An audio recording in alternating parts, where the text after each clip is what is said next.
সবাইকে স্বাগত জানাই আকাশমণি চ্যানেলে। আজকে আপনাদের যে রেসিপিটা দেখাবো, একটু আগে দেখাচ্ছিলাম, বুঝতে না পারলে অসুবিধা নেই। আজকের রেসিপি হচ্ছে লোটে মাছের ফিশ ফ্রাই।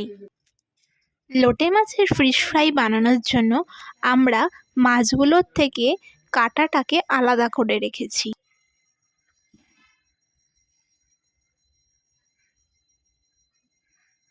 তারপর আমরা মিক্সিতে রসুন, আদা, পেঁয়াজ, কাঁচা লঙ্কার পেস্টটা করে নিচ্ছি।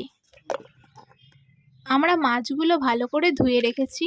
মাছের মধ্যে 1 চামচ লবণ, জিরের গুঁড়ো, পেস্ট দিচ্ছি, কাসুন্দি আর একটুখানি লেবুর রস দিয়ে 20 মিনিটের জন্য মাখিয়ে রেস্টে রেখে দেব।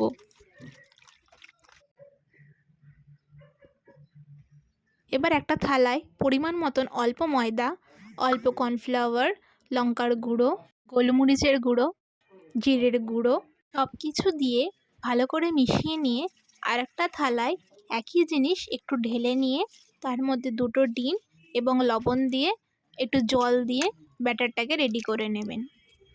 একটা শুকনো কোট হবে আর একটা ব্যাটারের কোট হবে। ব্যাটারের কোটটা বেশি পাতলা করবেন না, একটু গাঢ় রাখবেন। আর আমরা পাউরুটির গুঁড়ো এবং বিস্কুটের গুঁড়ো একসাথে মিশিয়ে রেডি করে রেখেছি। 20 মিনিট হয়ে গেলে মাছগুলো আমরা প্রথমে শুকনো কোটের মধ্যে ভালো করে এপিটোপিট করে নিয়ে দ্বিতীয় ব্যাটারের কোটের মধ্যে এপিটোপিট করে বিস্কুট এবং পাউরুটির গুঁড়োর মধ্যে ভালো করে মাছটাকে কভার করে রেডি করে নেব। তারপর একটা কড়াইয়ে সাদা তেল দেব। সাদা তেল গরম হয়ে গেলে তার মধ্যে মাছগুলো এক এক করে এপিটোপিট করে লাল করে ভেজে একটা থালায় তুলে নেব। থালায় তুলে পরিবেশন করুন গরম গরম মুচমুচে ফিশ ফ্রাই। আশা করি রেসিপিটি আপনাদের খুব ভালো লাগবে এবং আপনারা বাড়িতে ট্রাই করবেন। নতুন নতুন রেসিপি পাওয়ার জন্য আমাদের চ্যানেলকে অবশ্যই সাবস্ক্রাইব করে বেল আইকনটা প্রেস করে দেবেন, তাহলে নতুন নতুন ভিডিও আপনারা তাড়াতাড়ি পাবেন।